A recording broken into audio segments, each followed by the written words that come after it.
Chapter 24. An Appeal Case. As soon as Richard and I had held the conversation of which I have given an account, Richard communicated the state of his mind to Mr. Jarndyce. I doubt if my guardian were altogether taken by surprise when he received the representation, though it caused him much uneasiness and disappointment. He and Richard were often closeted together late at night and early in the morning, and passed whole days in London, and had innumerable appointments with Mr. Kenge, and laboured through a quantity of disagreeable business. While they were thus employed, my guardian, though he underwent considerable inconvenience from the state of the wind, and rubbed his head so constantly not a single hair upon it ever rested in its right place, was as genial with Ada and me as at any other time, but maintained a steady reserve on these matters. And as our utmost endeavours could only elicit from Richard himself sweeping assurances that everything was going on capitally, and that it really was all right at last, our anxiety was not much relieved by him. We learned, however, as the time went on, that a new application was made to the Lord Chancellor on Richard's behalf as an infant and a ward, and I don't know what, and there was a quantity of talking, and that the Lord Chancellor described him in open court as a vexatious and capricious infant, and that the matter was adjourned and re-adjourned and referred and reported on and petitioned about until Richard began to doubt, as he told us, whether if he entered the army at all, it would not be as a veteran of 70 or 80 years of age. At last an appointment was made for him to see the Lord Chancellor again in his private room, and there the Lord Chancellor very seriously reproved him for trifling with time and not knowing his mind. Pretty good joke, I think, said Richard, from that quarter, and at last it was settled that his application should be granted. His name was entered at Horse Guards as an applicant for an ensign's commission. The purchase money was deposited at an agent's, and Richard, in his usual characteristic way, plunged into a violent course of military study, and got up at 5 o'clock every morning to practise the broadsword exercise. Thus vacation succeeded term, and term succeeded vacation. We sometimes heard of Jarndyce and Jarndyce as being in the paper or out of the paper, or as being to be mentioned or as being to be spoken of, and it came on and it went off. Richard, who was now in a professor's house in London, was able to be with us less frequently than before. My guardian still maintained the same reserve, and so time passed until the commission was obtained, and Richard received directions with it to join a regiment in Ireland. He arrived post haste with the intelligence one evening, and had a long conference with my guardian. Upwards of an hour elapsed before my guardian put his head into the room where Ada and I were sitting, and said, "Come in, my dears." We went in and found Richard, whom we had last seen in high spirits, leaning on the chimney-piece, looking mortified and angry. "Rick and I, Ada," said Mr. Jarndyce, "are not quite of one mind. Come, come, Rick, put a brighter face upon it." "You are very hard with me, sir," said Richard. "The harder because you have been so considerate to me in all other respects, and have done me kindnesses that I could never acknowledge. I could never have been set right without you, sir." "Well, well," said Mr. Jarndyce, "I want to set you more right yet. I want to set you more right with yourself." "I hope you'll excuse me saying, sir," returned Richard in a fiery way, but yet respectfully, "I think I am the best judge about myself." "I hope you will excuse my saying, my dear Rick," observed Mr. Jarndyce, with the sweetest cheerfulness and good humour, "that it's quite natural in you to think so, but I don't think so. I must do my duty, Rick, for you could never care for me in cool blood, and I hope you will always care for me, cool and hot." Ada had turned so pale that he made her sit down in his reading chair and sat beside her. "It's nothing, my dear," he said. "It's nothing. Rick and I have only had a friendly difference, which we must state to you, for you are the theme. Now you are afraid of what's coming?" "I am not indeed, cousin John," replied Ada with a smile, "if it is to come from you." "Thank you, my dear. Do you give me a minute's calm attention without looking at Rick, and little woman, you do likewise. My dear girl," putting his hand on hers as it lay on the side of the easy chair, "you recollect the talk we had, we four, when the little woman told me of a little love affair. It's not likely that either Richard or I can ever forget your kindness that day, cousin John." "I can never forget it," said Richard, and I can never forget it," said Ada. "So much the easier what I have to say, and so much the easier for us to agree," returned my guardian, his face irradiated by the gentleness and honour of his heart. "Ada, my bird, you should know that Rick has now chosen his profession for the last time, and that he has, of certainty, will be expended when he is fully equipped. He has exhausted his resources, and is bound henceforward to the tree he has planted." "Quite true that I have exhausted my present resources, and I am quite content to know it. But what I have of certainty, sir," said Richard, "is not all I have." "Rick, Rick!" cried my guardian with a sudden terror in his manner and in an altered voice, and putting his hands up as if he would have stopped his ears. "For the love of God, don't found a hope or expectation on the family curse. Whatever you do on this side of the grave, never give one lingering glance towards the horrible phantom that has haunted us so many years. Better to borrow, better to beg, better to die." We were all startled by the fervour of this warning. Richard bit his lip and held his breath, and glanced at me as if he felt, and knew that I felt too, how much he needed it. "Ada, my dear," said Mr. Jarndyce, recovering his cheerfulness, "these are strong words of advice, but I live in Bleak House and have seen a sight here. Enough of that. All Richard had to start him off in the race of life is ventured. I recommend to him and you, for his sake and for your own, that he should depart with us with the understanding that there is no sort of contract between you. I must go further. I will be plain with you both. You are to confide freely in me, and I will confide freely in you. I ask you wholly to relinquish for the present any tie but your relationship." "Better to say at once, sir," returned Richard, "that you renounce all confidence in me, and you advise Ada to do the same." "Better to say nothing of the sort, Rick, because I don't mean it." "You think I have begun ill, sir," retorted Richard. "I have, I know.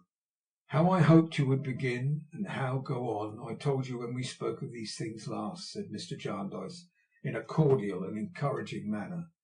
"You have not made that beginning yet, but there is a time for all things, and yours is not gone by. Rather, it is just now fully come. Make a clear beginning altogether. You two, very young, my dears, are cousins.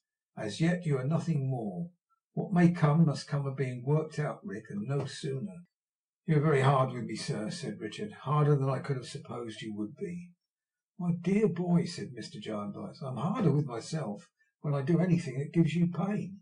You have your remedy in your own hands. Ada, it is better for him that he should be free, and there should be no youthful engagement between you. Rick, it is better for her, much better. You owe it to her. Come, each of you will do what is best for the other, if not what is best for yourselves." "Why is it best, sir?" returned Richard hastily. "It was not when we opened our hearts to you. You did not say so then." "I have had experience since. I don't blame you, Rick, but I have had experience since." "You mean of me, sir?" "Well, yes, of both of you," said Mr. Jarndyce kindly. "The time is not come for your standing pledged to one another. It is not right, and I must not recognise it. Come, come, my young cousins, begin afresh. Bygones shall be bygones, and a new page turn for you to write your lives in." Richard gave an anxious glance at Ada, but said nothing. "I have avoided saying one word to either of you or to Esther," said Mr. Jarndyce, "until now, in order that we might be open as the day and all on equal terms. I now affectionately advise, I now most earnestly entreat, you two to part as you came here. Leave all else to time, truth, and steadfastness. If you do otherwise, you will do wrong, and you will have made me do wrong in ever bringing you together." A long silence succeeded. "Cousin Richard," said Ada then, raising her blue eyes tenderly to his face, "after what our cousin John has said, I think no choice is left us. Your mind may be quite at ease about me, for you will leave me here under his care, and will be sure that I have nothing to wish for. Quite sure, if I guide myself by his advice.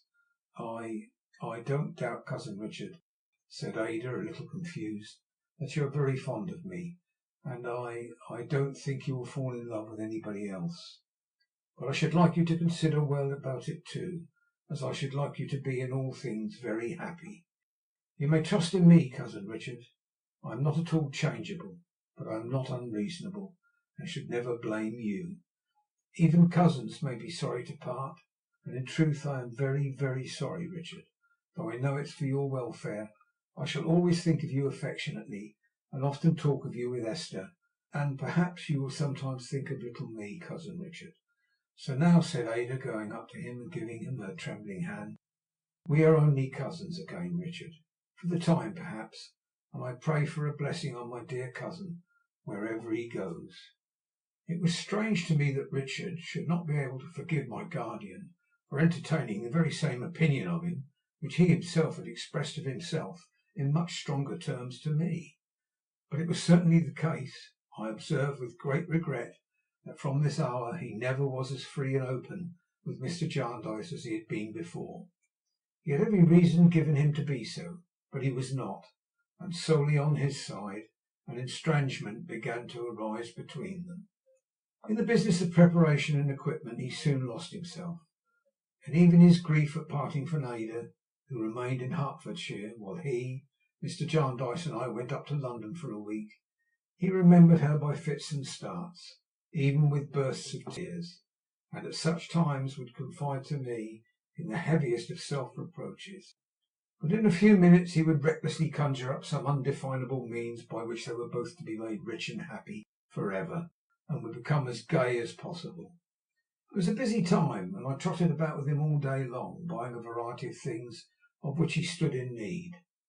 Of the things he would have bought if he had been left to his own ways I say nothing. He was perfectly confidential with me, and often talked so sensibly and feelingly about his faults and his vigorous resolutions, and had dwelt so much upon the encouragement he derived from these conversations, that I could never have been tired if I had tried. There used in that week to come backward and forward to our lodging to fence with Richard a person who had formerly been a cavalry soldier. He was a fine, bluff-looking man, of a frank, free bearing, with whom Richard had practised for some months. I heard so much about him, not only from Richard, but from my guardian too, that I was purposely in the room with my work one morning after breakfast when he came. "Good morning, Mr. George," said my guardian, who happened to be alone with me. "Mr. Carstone will be here directly. Meanwhile, Miss Summerson is very happy to see you, I know. Sit down." He sat down, a little disconcerted by my presence, I thought, and without looking at me, drew his heavy sunburnt hand across and across his upper lip. "You're as punctual as the sun," said Mr. Jarndyce. "Military time, sir," he replied. "Force of habit. A mere habit in me, sir. I am not at all business-like." "Yet you have a large establishment too, I am told," said Mr. Jarndyce. "Not much of a one, sir. I keep a shooting gallery, but not much of a one." "And what kind of shot and what kind of swordsman do you make of Mr. Carstone?" said my guardian. "Pretty good, sir," he replied, folding his arms upon his broad chest, and looking very large. "If Mr. Carstone was to give his full mind to it, he would come out very good." "But he don't, I suppose," said my guardian. "He did at first, sir, but not afterwards. Not his full mind. Perhaps he has something else upon it. Some young lady, perhaps." His bright eyes glanced at me for the first time. "He has not me upon his mind, I assure you, Mr. George," said I, laughing, "though you seem to suspect me." He reddened a little through his brown, and made me a trooper's bow. "No offence, I hope, miss. I'm one of the roughs." "Not at all," said I. "I take it as a compliment." If he had not looked at me before, he looked at me now in 3 or 4 quick successive glances. "I beg your pardon, sir," he said to my guardian with a manly kind of diffidence. "You did me the honour to mention the young lady's name." "Miss Summerson." "Miss Summerson," he repeated, and looked at me again. "Do you know the name?" I asked. "No, miss. To my knowledge I never heard it. I thought I had seen you somewhere." "I think not," I returned, raising my head from my work to look at him, and there was something so genuine in his speech and manner that I was glad of the opportunity. "I remember faces very well." "So do I, miss," he returned, meeting my look with the fullness of his dark eyes and broad forehead. What set me off now upon that?" His once more reddening through his brown and being disconcerted by his efforts to remember the association brought my guardian to his relief. "Have you many pupils, Mr. George?" "They vary in number, sir. Mostly but a small lot that live by." And what classes of chance people come to practice at your gallery? All sorts, sir. Natives and foreigners, from gentlemen to apprentices. I've had a Frenchwoman come before now, and show themselves dabs at pistol shooting. Mad people out of number, of course, but they go everywhere where the doors stand open. People don't come with grudges and schemes of finishing their practice with live targets, I hope, said my guardian, smiling. Not much of that, sir, though it has happened. Mostly they come for skill or idleness. 6 of one and half a dozen of the other. I beg your pardon, said Mr. George, sitting stiffly upright and squaring an elbow on each knee, but I believe you're a chancery suitor. Have I heard correct? I'm sorry to say I am. I've had one of your compatriots in my time, sir. A chancery suitor, returned my guardian. How was that? Why, the man was so badgered and worried and tortured by being knocked about from post to pillar and from pillar to post, said Mr. George, that he got out of sorts. I don't believe he had any idea of taking aim at anybody, but he was in that condition of resentment and violence that he would come and pay for 50 shots and fire away till he was red hot. One day I said to him, when there was nobody by, and he'd been talking to me angrily about his wrongs, if this practice is a safety valve, comrade, well and good, but I don't altogether like your being so bent upon it in your present state of mind.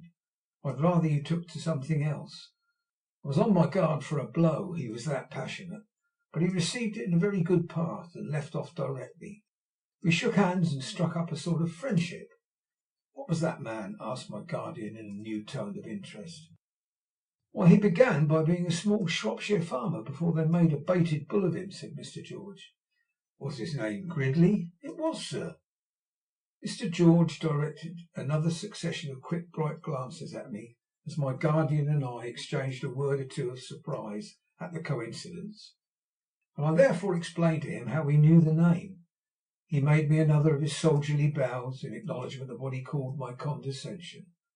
I don't know, he said as he looked at me, what it is that sets me off again, but, bosh, what's my head running against? He passed one of his heavy hands over his crisp dark hair, as if to sweep the broken thoughts out of his mind, and sat a little forward with one arm akimbo and the other resting on his leg, looking in a brown study at the ground. I'm sorry to learn that the same state of mind has got Miss Gridley into new troubles and that he's in hiding, said my guardian. So I'm told, sir, returned Mr. George, still musing and looking on the ground. So I am told. You don't know where? No, sir, returned the trooper, lifting up his eyes and coming out of his reverie. I can't say anything about him. He will be worn out soon, I expect. You may file a strong man's heart away for a good many years, but it will tell all of a sudden at last. Richard's entrance stopped the conversation. Mr. George rose, made me another of his soldierly bows, wished my guardian a good day, and strode heavily out of the room. It was the morning of the day appointed for Richard's departure. We had no more purchases to make now. I had completed all his packing early in the afternoon, and our time was disengaged until night, when he was to go to Liverpool for Holyhead, Jarndyce and Jarndyce being again expected to come on that day.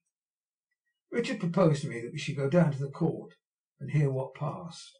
As it was his last day and he was eager to go, and I had never been there, I gave my consent and we walked down to Westminster, where the court was then sitting. We beguiled the way with arrangements concerning the letters that Richard was to write to me, and the letters that I was to write to him, with a great many hopeful projects. My guardian knew where we were going, and therefore was not with us. When we came to the court, there was the Lord Chancellor, the same who I had seen in his private room in Lincoln's Inn, sitting in a great state and gravity on the bench, with the mace and seals on a red table below him, and an immense flat nosegay like a little garden which scented the whole court. Below the table again was a long row of solicitors, with bundles of papers on the matting at their feet, and then there were the gentlemen of the bar in wigs and gowns, some awake, some asleep, one talking, and nobody paying much attention to what he said. The Lord Chancellor leaned back in his very easy chair, with his elbow on the cushioned arm, and his forehead resting on his hand. Some of those who were present dozed, some read the newspapers, some walked about or whispered in groups. All seemed perfectly at their ease, by no means in a hurry, very unconcerned, and extremely comfortable. To see everything going on so smoothly, and to think of the roughness of the suitors' lives and deaths, To see all that full dress and ceremony, and to think of the waste and want and beggared misery it represented. To consider that while the sickness of hope deferred was raging in so many hearts, this polite show went calmly on from day to day and year to year, in such good order and composure, and to behold the Lord Chancellor and the whole array of practitioners under him looking at one another and the spectators as if nobody had ever heard that all over England the name in which they were assembled was a bitter jest, was held in universal horror, contempt, and indignation, was known for something so flagrant and bad that little short of a miracle could bring any good out of it to anyone. This was so curious and self-contradictory to me, who had no experience of it, that it was at first incredible I could not comprehend it. I sat where Richard put me, and tried to listen and looked about me, but there seemed to be no reality in the whole scene, except poor little Miss Flite, the madwoman, standing on a bench and nodding at it. Miss Flite soon espied us and came to where we sat. She gave me a gracious welcome to her domain, and indicated with much gratification and pride its principal attractions. Mr. Kenge also came to speak to us, and did the honours of the place in much the same way, with the bland modesty of a proprietor. It was not a very good day for a visit, he said. He would have preferred the first day of term, but it was imposing. It was imposing. We had been there half an hour or so the case in progress, if I may use such a phrase so ridiculous in such a connection, seemed to die out of its own vapidity, without coming or being by anybody expected to come to any result. The Lord Chancellor then threw down a bundle of papers from his desk to the gentleman below him, and somebody said Jarndyce and Jarndyce. Upon this there was a buzz and a laugh, and a general withdrawal by the bystanders, and a bringing in of great heaps and piles and bags full of papers. I think it came on for further directions about some bill of costs, to the best of my understanding, which was confused enough. But I counted 23 gentlemen in wigs who said they were in it, and none of them appeared to understand it much better than I. They chatted about it with the Lord Chancellor, contradicted and explained among themselves, and some of them said it was this way, and some of them said it was that way, and some of them jocosely proposed to read huge volumes of affidavits. And there was more buzzing and laughing, and everybody concerned was in a state of idle entertainment, and nothing could be made of it by anybody. After an hour or so of this, and a good many speeches being begun and cut short, it was referred back for the present, as Mr. Kenge said, and the papers were bundled up again before the clerks had finished bringing them in. I glanced at Richard on the termination of these hopeless proceedings, and was shocked to see the worn look of his handsome young face. "Can't last for ever, Dame Durden. Better luck next time," was all he said. I had seen Mr. Guppy bringing in papers and arranging them for Mr. Kenge, and he had seen me and made me a forlorn bow, which rendered me desirous to get out of the court. Richard had given me his arm and was taking me away when Mr. Guppy came up. "I beg your pardon, Mr. Carstone," he said in a whisper, "and Miss Summerson's also. There's a lady here, a friend of mine, who knows her and wishes to have the pleasure of shaking hands."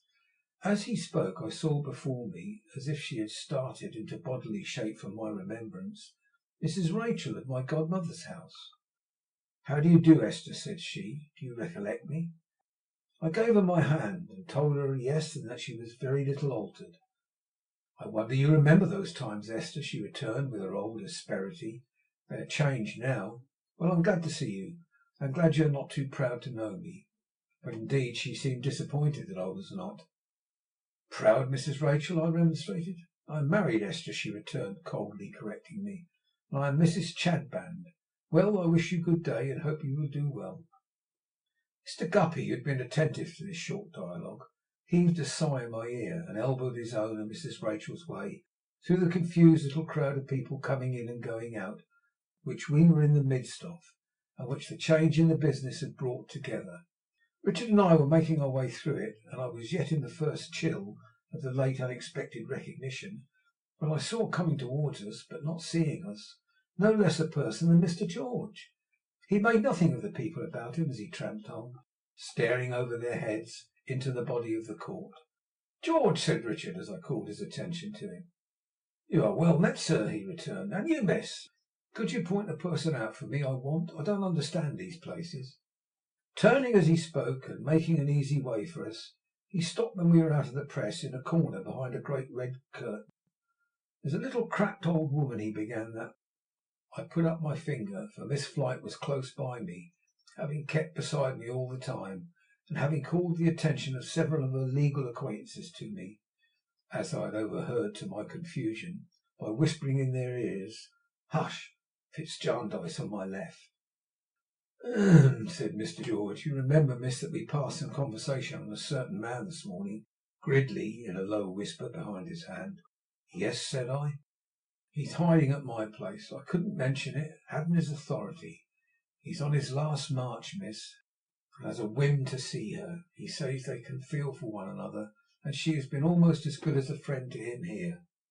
I came down to look for her, for when I sat by Gridley this afternoon, I seemed to hear the roll of the muffled drums. Shall I tell her, said I. Could you be so good, he returned with a glance of something like apprehension at Miss Flite. It's a providence that I met you, miss.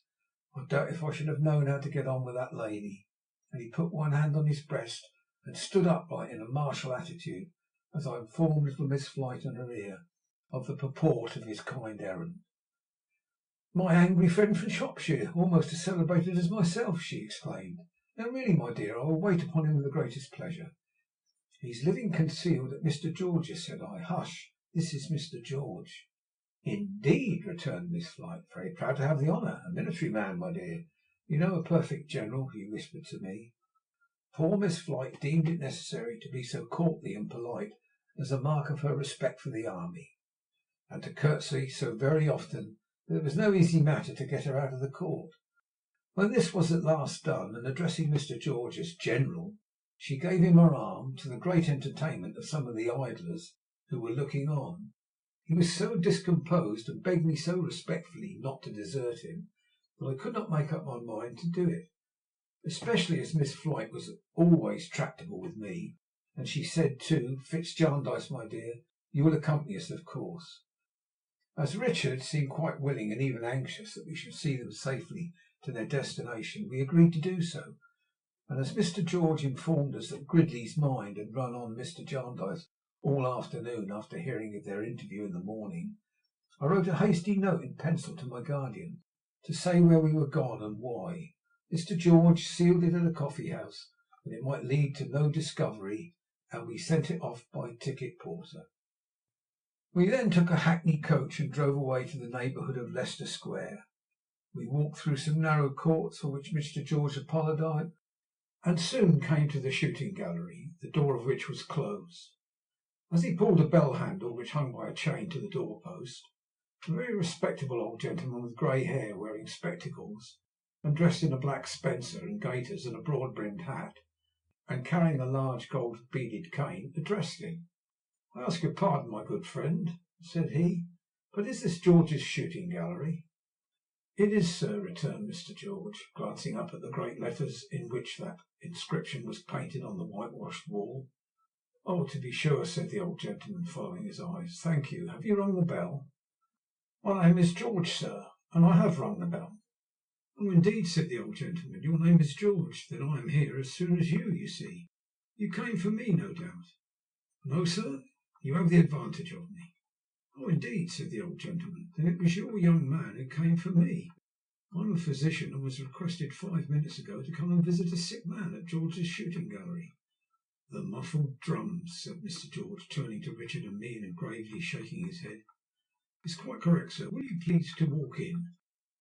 The door being at that moment opened by a very singular-looking little man in a green baize cap and apron, whose face and hands and dress were blackened all over. We passed along a dreary passage into a large building with bare brick walls, where there were targets and guns and swords and other things of that kind. When we had all arrived here, the physician stopped, and taking off his hat, appeared to vanish by magic and to leave another and quite different man in his place.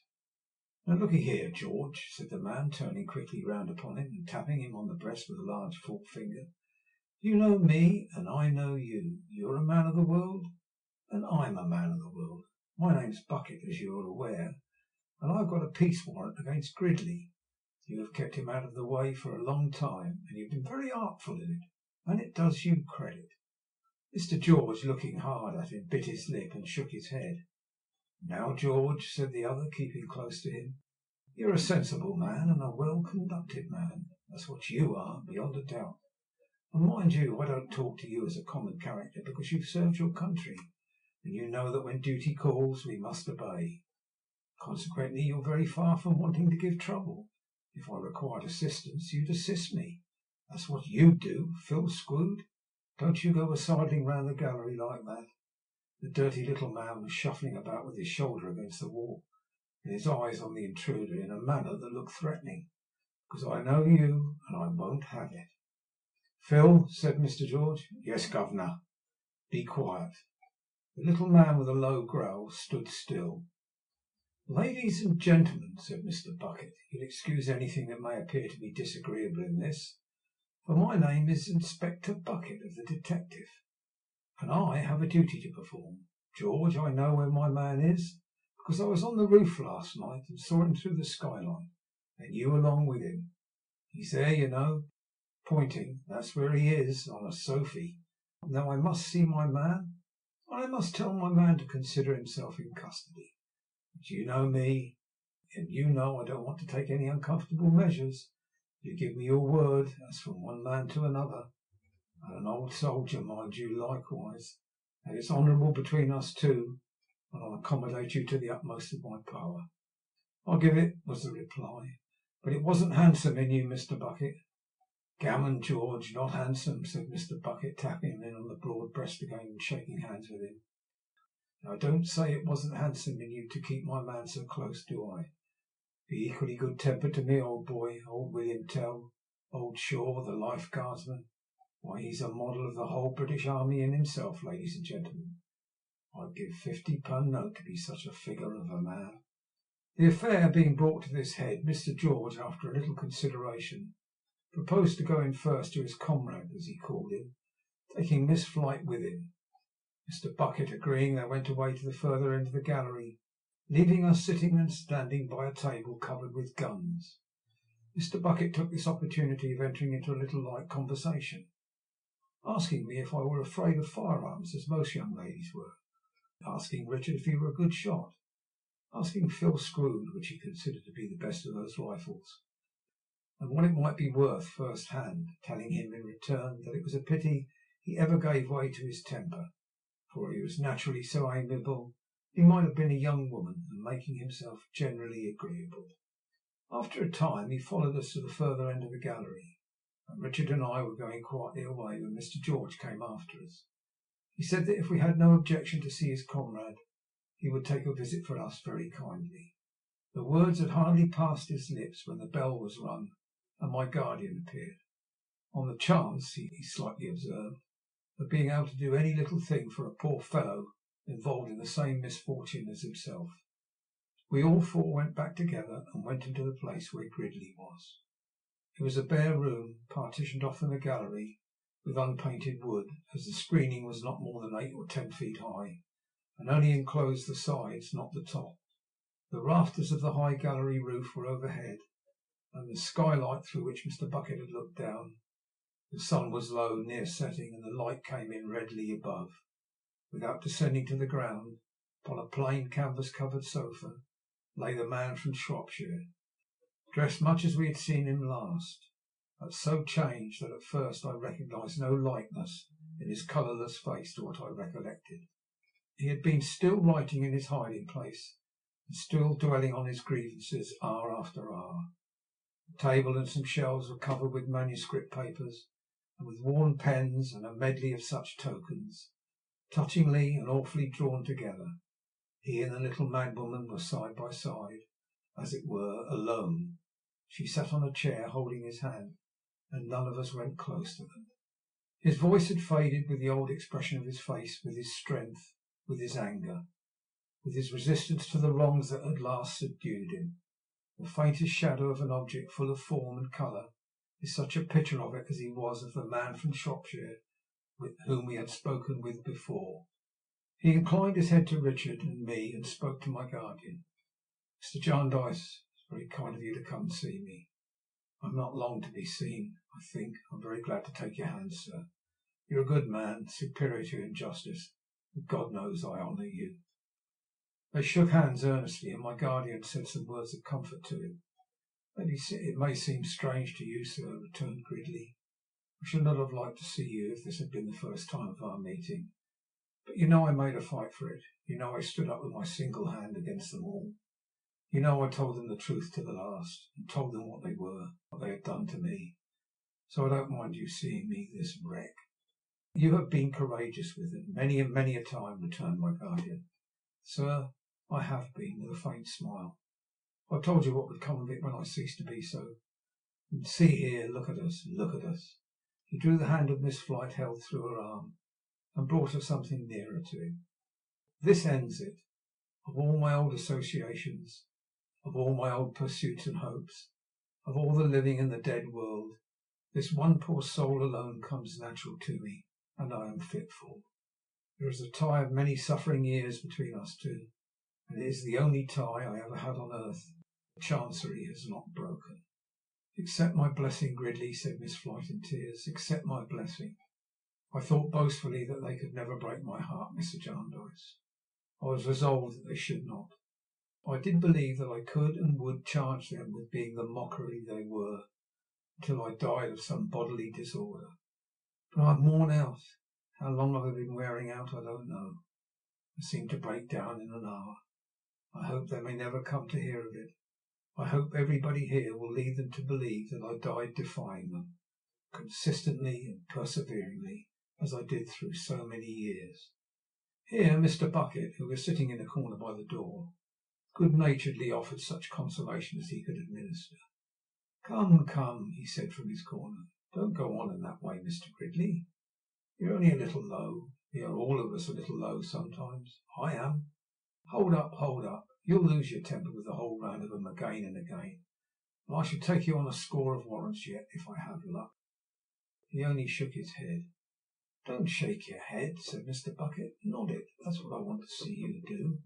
Why, Lord bless your soul, what times we've had together. Haven't I seen you in the Fleet over and over again for contempt? Haven't I come into court 20 afternoons for no other purpose than to see you pin the Chancellor like a bulldog? Don't you remember when you first began to threaten the lawyers, and the peace was sworn against you 2 or 3 times a week? Ask the little old lady there. She's always been present. Hold up, Mr. Gridley. Hold up, sir. What are you going to do about him? Asked George in a low voice. I don't know yet, said Bucket in the same tone. Then, resuming his encouragement, he pursued aloud. Worn out, Mr. Gridley, after dodging me for all these weeks and forcing me to climb the roof here like a tomcat, and to come to see you as a doctor. That ain't like being worn out. I should think not. And I'll tell you what you want. You want excitement, you know, to keep you up. That's what you want. You're used to it, and you can't do without it. I couldn't myself. Very well, then. Here's this warrant got by Mr. Tulkinghorn of Lincoln's Inn Fields, and backed into a half a dozen county suits. What do you say to coming along with me upon this warrant, and having a good angry argument before the magistrates? It'll do you good. It'll freshen you up, and get you into training for another turn at the Chancellor. Give in? I am surprised to hear a man of your energy talk of giving in. You mustn't do that. You're half the fun of the fair at the Court of Chancery. George, you lend Mr. Gridley a hand, and let's see now whether he won't be better up than down.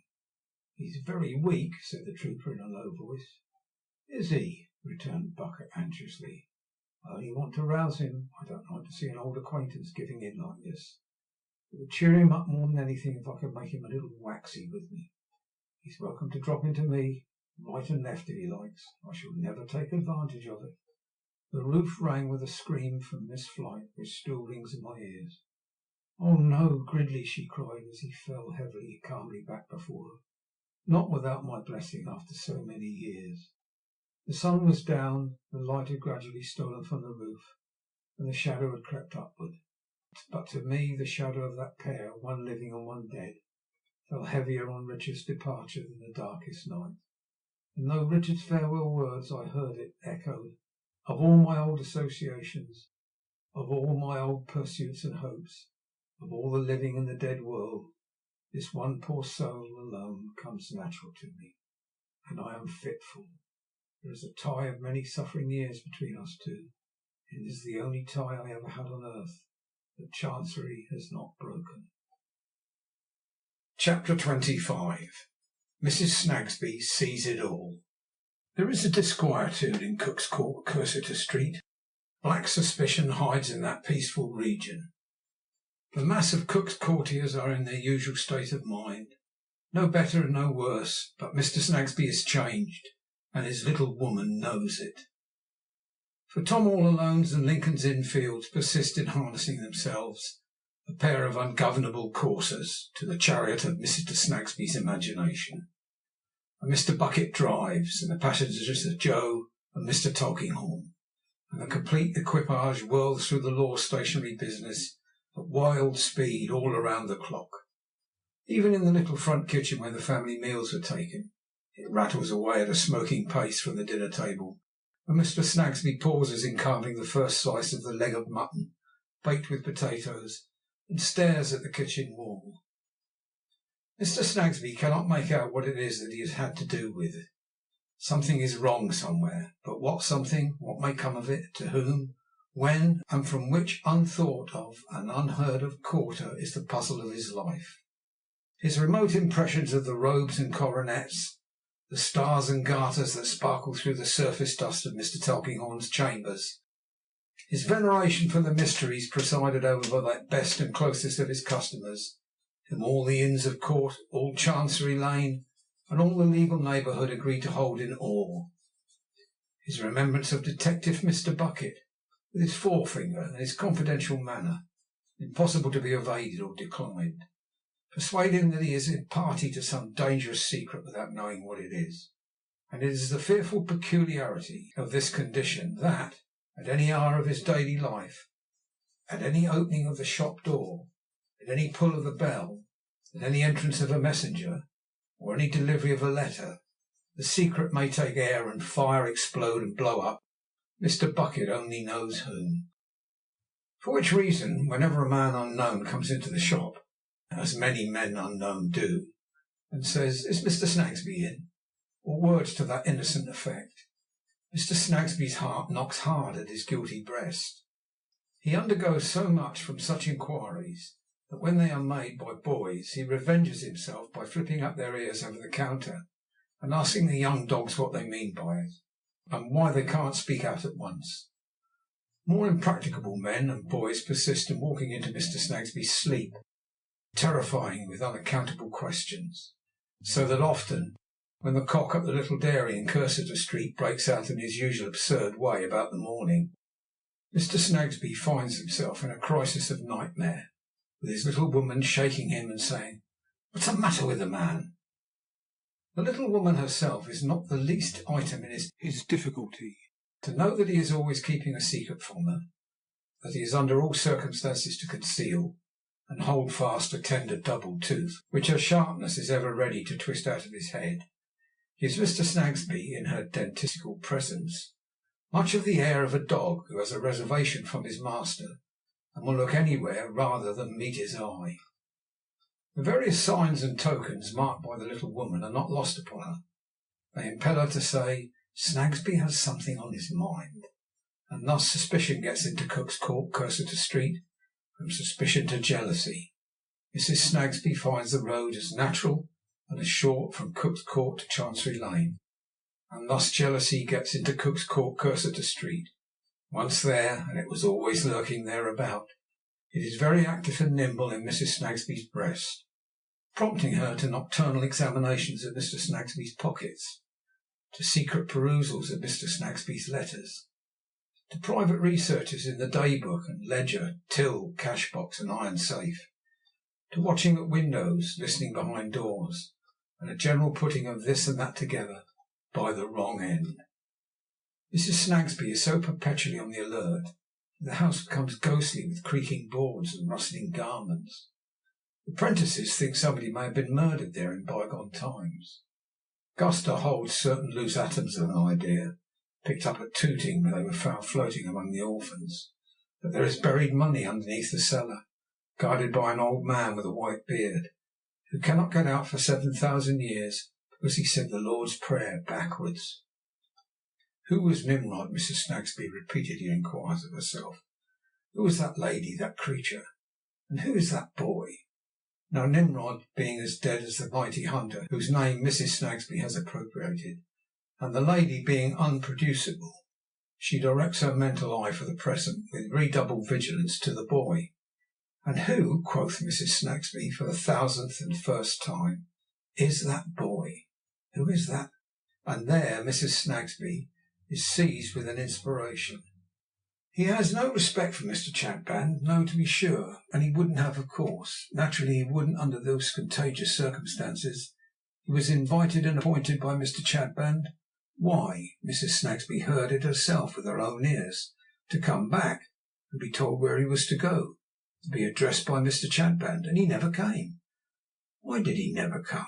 Because he was told not to come. Who told him not to come? Who? Ha ha! Mrs. Snagsby sees it all.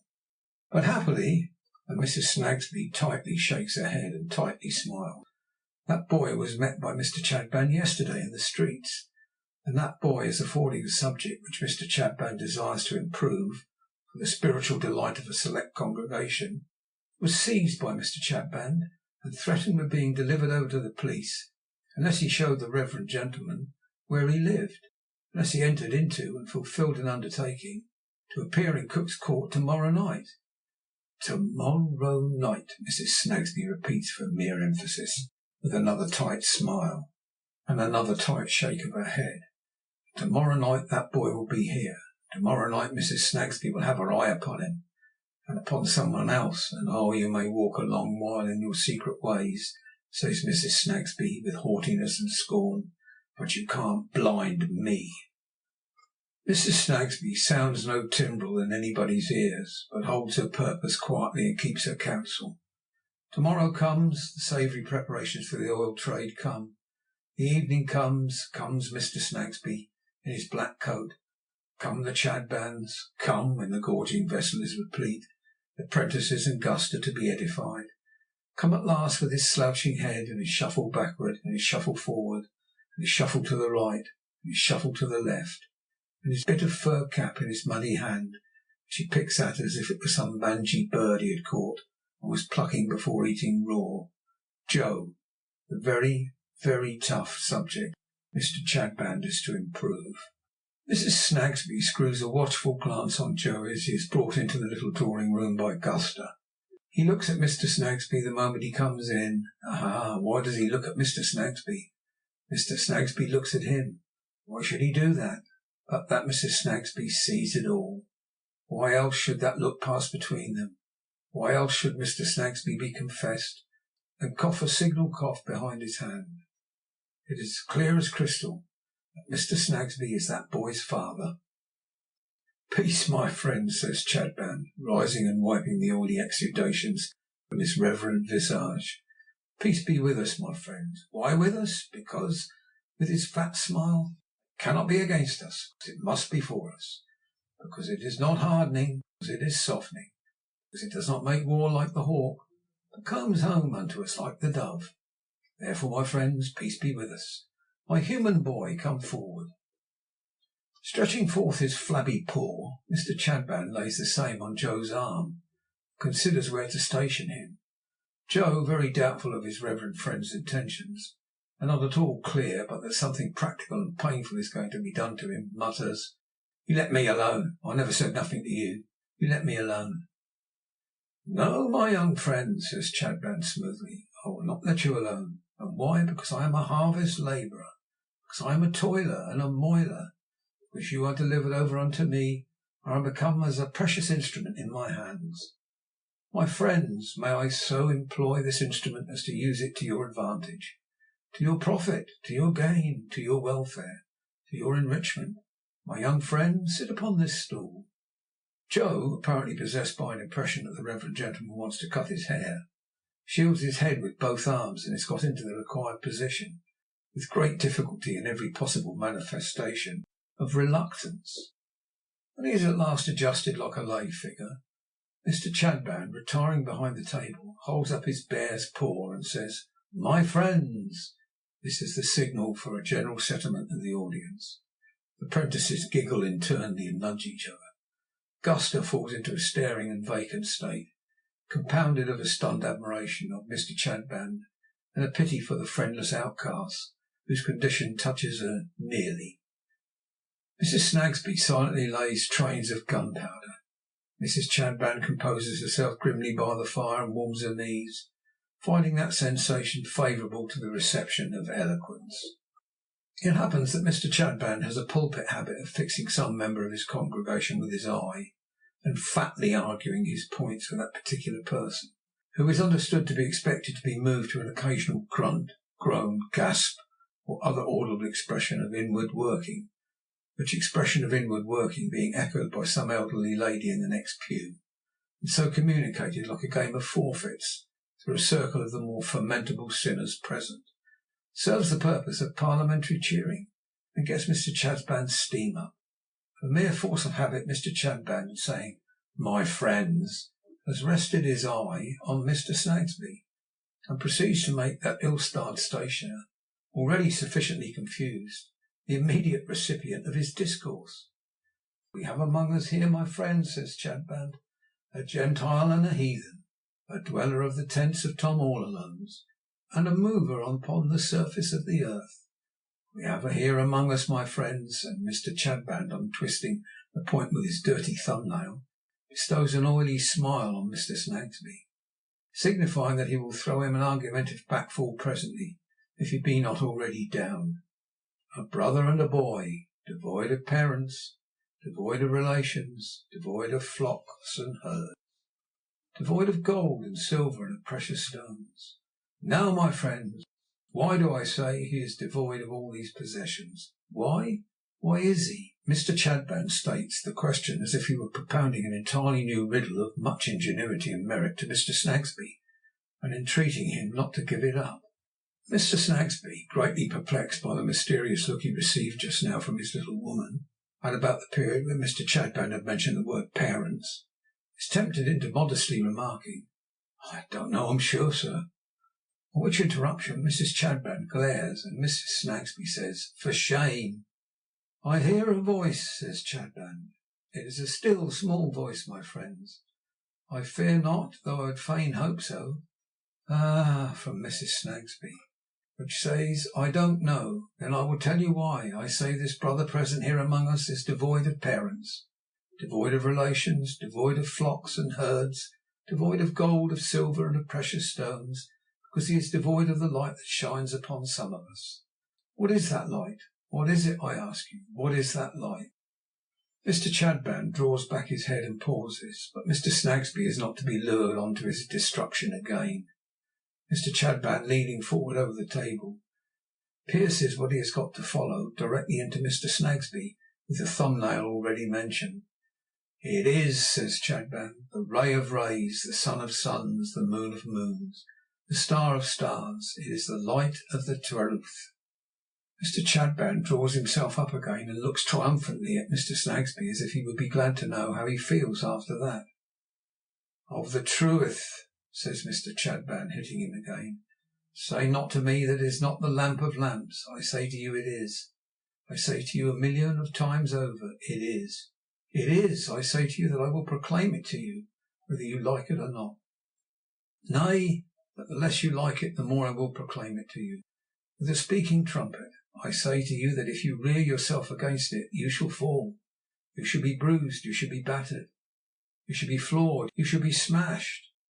The present effect of this flight of oratory, much admired for its general power by Mr. Chadband's followers, being not only to make Mr. Chadband unpleasantly warm, but to represent the innocent Mr. Snagsby in the light of a determined enemy to virtue, with a forehead of brass and a heart of adamant, that unfortunate tradesman becomes yet more disconcerted, and is in a very advanced state of low spirits and false position, when Mr. Chadband accidentally finishes him. "My friends," he resumes after dabbing his fat head for some time, and it smokes to such an extent that he seems to light his pocket handkerchief at it, which smokes too after every dab. pursue the subject we are endeavouring with our lowly gifts to improve. Let us, in the spirit of love, inquire what it is, the truth to which I have alluded. For, my young friends, suddenly addressing the apprentices and Guster to their consternation, I am told by the doctor that calomel or castor oil is good for me. May I naturally ask, what is calomel and what is castor oil? I may wish to be informed of that before I dose myself with either, or with both. Now, my young friends, what is this truth then? Firstly, in the spirit of love, what is the common sort of truth? The working clothes, the everyday wear, my young friends. Is it deception? Ah, from Mrs. Snagsby. Is it suppression? A shiver in the negative form from Mrs. Snagsby. Is it reservation? A shake of the head from Mrs. Snagsby, very long and very tight. No, my friends, it is neither of these. Neither of these names belongs to it. When this young heathen now among us, who is now, my friends, asleep, the seal of indifference and perdition be set upon his eyelids. But do not wake him, for it is right that I should have to wrestle and to combat and to struggle and to conquer for his sake. When this young hardened heathen told us the story of a cock, and of a bull, and of a lady, and of a sovereign, was that the truth? Was that the truth? No. Or if it was partly, it was wholly and entirely no, my friends, no. If Mr. Snagsby could withstand his little woman's look as it enters at his eyes, the windows of his soul, and searches the whole tenement, he were other than the man he is. He cowers and droops. Or, my juvenile friends, says Chadband, descending to the level of their comprehension with a very obtrusive demonstration in his greasily meek smile of coming a long way downstairs for the purpose, if the master of this house was to go forth into the city, and there see an eel, and was to come back, and was to call unto him the mistress of this house, and was to say, Sarah, rejoice with me, for I have seen an elephant, that would be the truth. Mrs. Snagsby in tears. Or to put it, my juvenile friends, that he saw an elephant, and returning said, Lo, the city is barren, I have seen but an eel. Would that be the truth? Mrs. Snagsby sobbing loudly. Or put it, my juvenile friends, said Chadband, stimulated by the sound, that the unnatural parents of this slumbering heathen, for parents he had, my juvenile friends, beyond a doubt, after casting him forth to the wolves and the vultures and the wild dogs and the young gazelles and the serpents, went back to their dwellings and had their pipes and their pots, and their fruitings and their dancings, and their malt liquor, and the butcher's meat and poultry. Would that be the truth? Mrs. Snagsby replies by delivering herself a prey to spasms, and not unresisting prey, but a crying and tearing one, so that Cook's Court re-echoes with her shrieks. Finally becoming cataleptic, she has to be carried up the narrow staircase like a grand piano. After an unspeakable suffering productive of the most utmost consternation, she is pronounced by express from the bedroom free from pain, though much exhausted, in which state of affairs Mr. Snagsby, trampled and crushed in the pianoforte removal, and extremely timid and feeble, ventures to come out from behind the door in the drawing-room. All this time Joe has been standing on the spot where he woke up, ever picking his cap and putting bits of fur in his mouth. He spits them out with a remorseful air, for he feels that it's in his nature to be an unimprovable reprobate, and that it's no good his trying to keep awake, for he won't never know nothing.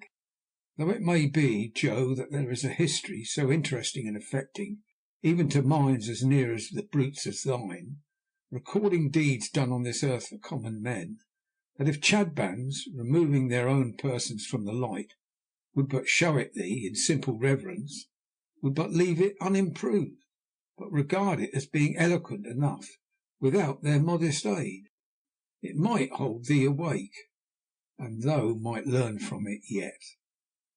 Joe never heard of any such book. Its compilers and the Reverend Chadband are all one to him, except that he knows the Reverend Chadband, and would rather run away from him for an hour than hear him talk for 5 minutes. It ain't no good my waiting here no longer, thinks Joe. Mr. Snagsby ain't going to say nothing to me tonight, and downstairs he shuffles. But downstairs is the charitable Guster, holding by the handrail of the kitchen and stairs, and warding off a fit, as yet doubtfully, the same having been induced by Mrs. Snagsby's screaming. She has her own supper of bread and cheese to hand to Joe, with whom she ventures to interchange a word or so for the first time. "Here's something to eat, poor boy," says Guster. "Thank'ee, mum," says Joe. "Are you hungry?" "Jist," says Joe. "What's gone off your father and mother, eh?" Joe stops in the middle of a bite and looks petrified, for this orphan charge of the Christian saint, whose shrine was at Tooting, has patted him on the shoulder, and it is the first time in his life that any decent hand has been so laid upon him. "I never knowed nothing about 'em," says Joe. "No more I didn't of mine," cries Guster. She is repressing symptoms favourable to the fit, when she seems to take alarm at something and vanishes down the stairs. "Joe," whispers the law stationer softly as the boy lingers on the step. "Here I am, Mr. Snagsby." "I didn't know you were gone. There's another half-crown, Joe. It was quite right of you to say nothing about the lady the other night when we were up together. It would breed trouble. You can't be too quiet, Joe." "I'm fly, master, and so good night." A ghostly shade, frilled and nightcap, follows the law station to the room he came from, and glides higher up, and henceforth he begins to go where he will, to be attended by another shadow than his own, hardly less constant than his own, hardly less quiet than his own, and into whatsoever atmosphere of secrecy his own shadow may pass, let all concerned in the secrecy beware, for the watchful Mrs. Snagsby is there too, bone of his bone, flesh of his flesh, shadow of his shadow.